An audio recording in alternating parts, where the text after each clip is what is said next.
why the sun rose each morning. A story could bring people together around a fire at night. And so Greece began, not with armies or gold, but with voices. Quiet voices telling stories in the dark. And somewhere in those early stories, the seeds of something great were already growing. Something that would one day reach every corner of the world. Many hundreds of years passed, and slowly, something new began to grow in Greece. People started to build. They built stronger homes. They grew more food. They traded with their neighbors. And two great civilizations appeared. The first was called the Minoan civilization. The Minoans lived on a large island called Crete. This island sat in the middle of the Blue Sea, south of the Greek mainland. The Minoans were remarkable people. They built large and beautiful palaces.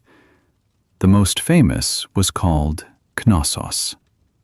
Inside Knossos, there were hundreds of rooms, long hallways, and colorful paintings on the walls.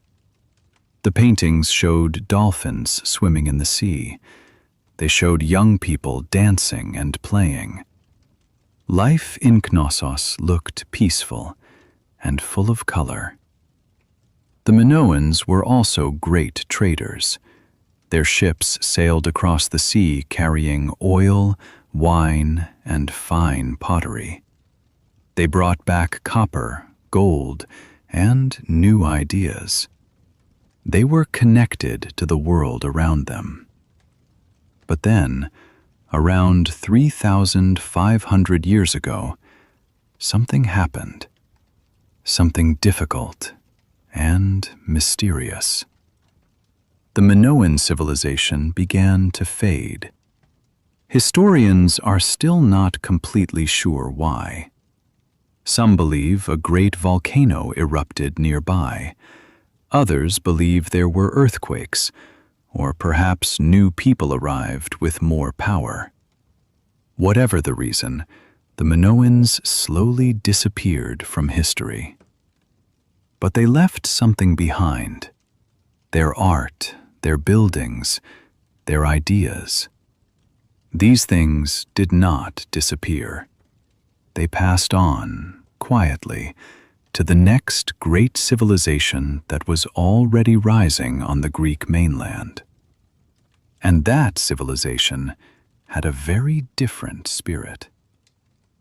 After the Minoans came another great people. They were called the Mycenaeans. The Mycenaeans lived on the mainland of Greece.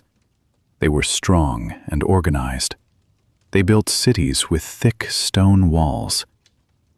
These walls were so heavy and so large that later Greeks believed they could only have been built by giants. The most famous Mycenaean city was called Mycenae. It sat on a hill, surrounded by those massive stone walls, and it looked out over a wide green valley below. The Mycenaeans were warriors. They valued strength and courage. They wore armor made of bronze. They carried long spears and round shields, and they told stories about great heroes. Heroes who fought monsters, sailed dangerous seas, and won great battles. The most famous story from this time was the story of the Trojan War. In this story, a great Greek army sailed across the sea to attack the city of Troy.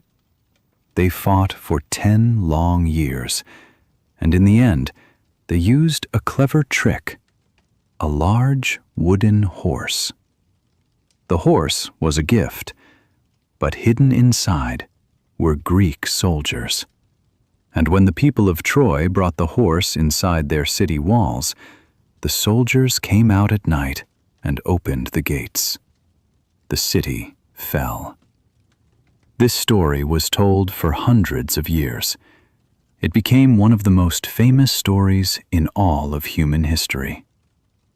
But slowly, like the Minoans before them, the Mycenaeans also faded. Around 3,000 years ago, their cities fell, their writing disappeared, and Greece entered a quiet and dark time. A time that historians call the Greek Dark Ages. For many years, the stories went quiet, but they never truly stopped. After the long quiet, Greece slowly began to wake up again. New towns appeared. People began to trade once more. Writing returned. And something completely new began to take shape. Instead of one kingdom ruled by one king, Greece became a collection of independent cities. Each city had its own government, its own army, its own laws, and its own way of life. These cities were called city-states, and the two most famous city-states were Athens and Sparta. Athens and Sparta were very different from each other. Athens was a city that loved ideas. The people of Athens believed in discussion. They gathered in open spaces and talked about life, justice, beauty, and truth. They built beautiful temples and created great works of art. And, very importantly, they created something called democracy. Democracy is a word that comes from two Greek words, demos, meaning people, and kratos, meaning power. So democracy means power to the people. In Athens, free citizens could vote and have a voice in how their city was run. This was a remarkable idea. An idea that would travel across centuries and reach every corner of the modern world. Sparta was different. Sparta was a city built on strength and discipline. From a very young age, children in Sparta were trained to be soldiers. Boys left their families at the age of 7 and went to live and train together. They learned to endure cold, hunger, and pain without complaint. Spartan soldiers were feared across the ancient world. And yet, both cities, so different from each other, were part of the same land, the same people, the same great story of Greece. For a long time, the Greek city-states lived alongside each other, sometimes in peace and sometimes in conflict. But then came a great danger from outside. From the east, a very powerful empire began to move toward Greece. This was the Persian Empire. The Persians had already conquered many lands. Their army was enormous. Their king, Darius, and later his son, Xerxes, wanted to add Greece to their empire. The first great battle came at a place called Marathon. A large Persian army landed on the Greek coast. The Athenians and their allies met them there, on the flat plain near the sea. The Greek army was much smaller. Many people believed it was impossible to win. But the Greeks had something the Persians did not expect: speed and courage. The Greeks ran toward the Persian army at full speed. The Persians were surprised. The battle was fierce but short, and the Greeks won. According to the famous story, a soldier named Phidippides ran all the way from Marathon to Athens to bring the news of the victory. He ran about 40 kilometers without stopping. When he arrived, he said only one word, Nike, which means victory.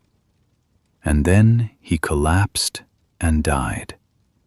Whether this story is completely true, we cannot be sure. But it was remembered for centuries. And today, we still run a race called the Marathon, named after that famous run. 10 years later, the Persians came again, this time with an even larger army under Xerxes. The battles were long and difficult, but in the end, Greece survived. The Persian army was pushed back, and Greece entered its greatest age. After the Persian Wars, something wonderful happened in Athens. The city was filled with energy and new ideas. This time is called the Golden Age of Athens. It was a time of great beauty, great thinking, and great discovery. The leader of Athens during much of this time was a man named Pericles. Pericles loved his city deeply. He wanted Athens to be the most beautiful city in the world. He used public money to build magnificent temples and public buildings. The most famous of these was the Parthenon. The Parthenon was a temple built on a high hill called the Acropolis, which means high city in Greek. It was made of white marble and was dedicated to the goddess Athena, the protector of the city. Even today, thousands of years later, you can still see the ruins of the Parthenon standing on that hill. They are broken and weathered by time, but they are still there, still beautiful, still proud. During this golden age, great thinkers walked the streets of Athens. Men like Socrates, who asked deep questions about life and truth. His student Plato, who wrote about ideas and the perfect society. And Aristotle, who studied everything from animals to stars to the way governments work. These men did not just change Greece. They changed how human beings think about the world. Their ideas are still studied and discussed today in schools and universities everywhere. Greece was not always at peace. The city-states often fought each other. These wars were long and exhausting, and slowly they weakened Greece. Then, from the north, came a new power, a kingdom called Macedonia. And from Macedonia came a young man who would become one of the most famous figures in all of history. His name was Alexander. He was the son of the Macedonian king Philip, and he grew up learning, training, and dreaming of great things. One of his teachers was the great philosopher Aristotle. Alexander loved learning. He carried books with him, even on long military campaigns. When his father died, Alexander became king at just 20 years old. And he did not wait. He moved quickly. He led his army east, across deserts and mountains, through Persia, Egypt, and all the way to the borders of India. He never lost a single major battle. In Egypt, he was welcomed as a pharaoh. In Persia, he took the great throne. Everywhere he went, he built new cities. Many of these cities he named Alexandria, after himself. The most famous Alexandria was built in Egypt, on the coast of the Mediterranean Sea. It became one of the greatest cities of the ancient world, a city of libraries, learning, and discovery. Alexander died very young, at only 32 years old, in the city of Babylon. No one is completely sure why he died so suddenly, but his journey had already changed the world. Greek language, art, and ideas had spread across a vast area of the earth. This was called the Hellenistic Age, the age of spreading Greek culture. After Alexander, Greece slowly lost its political power. New empires rose. Rome became the great power of the ancient world, and Greece became part of the Roman Empire. But something extraordinary happened. Even though Greece lost its power, its ideas did not disappear.